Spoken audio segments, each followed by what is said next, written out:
Episode 5. Charlotte drew her brows together. "We're going back to the family home, of course," she said, a little annoyed. "You can't hardly expect me to deal with grandfather myself, can you? At least with you there. He's going to have to rein in his temper somewhat," she said with a grimace, "although I doubt it's going to be much." "Great." But Charlotte wasn't finished yet. "When are you going to send the divorce papers to Flair?" she demanded icily, "and get them signed? I want to be able to inform grandfather that we planned on getting married and soon. Besides," she added meaningfully, "it's been over 6 months since we've gotten together, Johnathon, and I've waited long enough."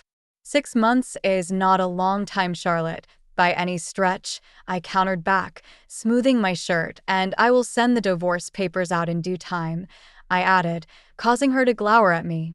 "I want them sent out, Johnathon," she snapped. "I refuse to be kept waiting. I want a ring on my finger and I want to be wed. The sooner you and that bitch Flair get divorced, the better. Then I can finally get my hands on the company my grandfather refuses to hand over." I stared at her. "That's what this is about, isn't it? The company? Your grandfather has a stipulation on it, doesn't he?" Charlotte gave a smug grin. "He does.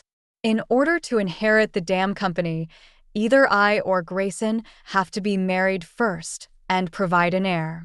But the heir has to be provided in wedlock. So the sooner we are married, the sooner we can get started on providing the heir," she blurted out, "and then I get the company, not my bastard brother Grayson."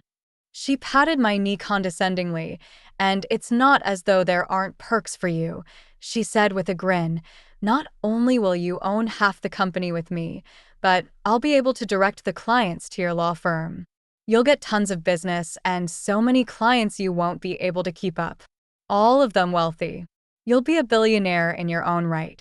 It's a win-win, and we'll have children to pass on the business too." "You failed to mention all of this to me before, Charlotte," I said, a little taken aback, but also secretly thrilled. A 50% share in the world's largest company that had billions in profits year after year? What man was going to pass up such an opportunity? All I had to do was marry Charlotte and have a baby with her. In retrospect, it didn't seem all that much, and I could spend my life in luxury while building a prestigious law firm that would rival anybody's in the country. I could feel my heart racing at the thought, my hands turning clammy. Charlotte gave me a knowing look. "I couldn't risk telling you before," she said nonchalantly, "but I trust you now, Johnathon. There's no other man I would rather be married to than you," she added, flipping her hair over her shoulder, her eyes gleaming at me.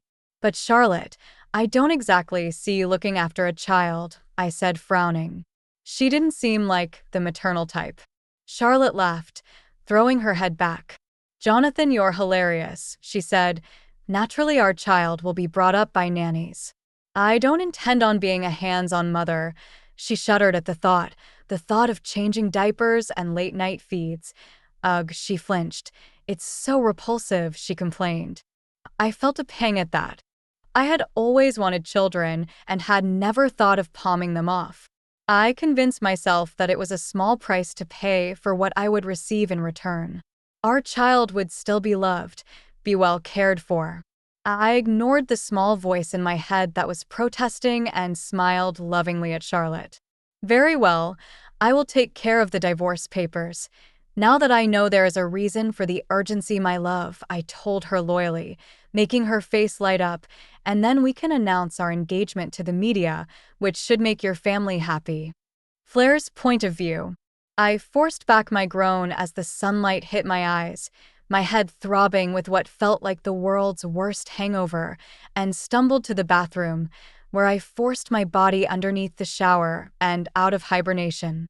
I blinked back the sleep from my eyes and carefully got ready for a new day, heading out of the room, fully dressed, only to come across Rachel looking a little worse for wear at the dining table, munching on a large piece of toast, with a woebegone expression on her face.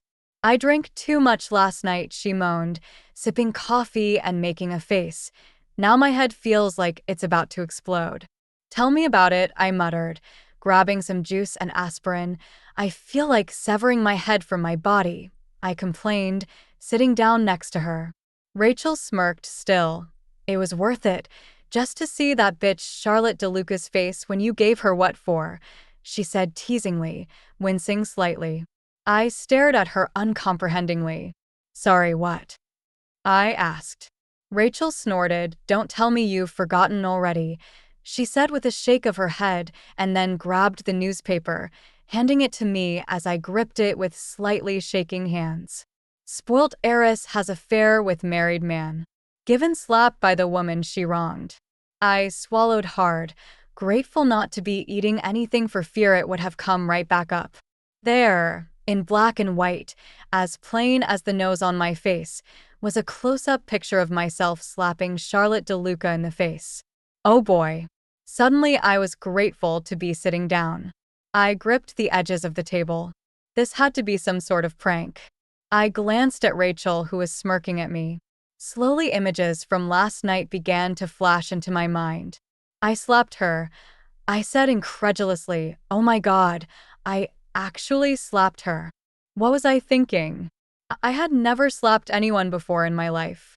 Not only that, but if I were honest with myself, it had felt good to slap that heiress bitch in the face. This was not like me. I wasn't some vindictive, hateful woman. But right now, part of me wanted to do that to her again. Rachel laughed. Trust me, she deserved it. I'm actually surprised you didn't slap Johnathon as well, considering he had a few choice things to say. Shame really, she sighed. Maybe next time, she added hopefully. Rachel, how could you let me do this? I demanded, turning to look at her. What if they find out my real identity? She waved her hand at me, dismissing my concerns. Honey, I doubt they'll care enough to look into it. It's a juicy story, but only because they think you're a nobody.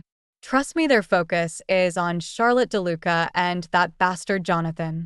Knox was there last night, and I promise you, he would never let them smear your real name. You're safe, she said cheerfully, as I sipped at some juice. I'm going to cut this picture out and frame it, she breathed excitedly. Why didn't the DeLucas have this story held? I said, frowning.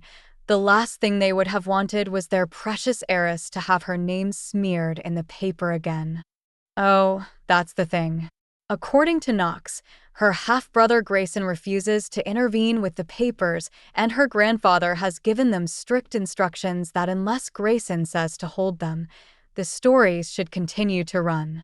So little Charlotte has no sway with the papers at all, despite having the DeLuca name, Rachel said with satisfaction. I raised a brow. You seem pretty chummy with my brother, I said as her cheeks turned pink. You must have had quite the chat last night after I went to bed. No, just a little conversation. He was worried about you, she said hurriedly, avoiding my gaze, and he also said to expect a phone call. A phone call, my tone sharpened. Well, your face is in the paper and you know that your father reads them religiously, Rachel said reluctantly, so it's hardly surprising that Knox believes you should expect a call from him, is it? Full story is available on shelfofnovels.com. Click the link in the comment section to get it free.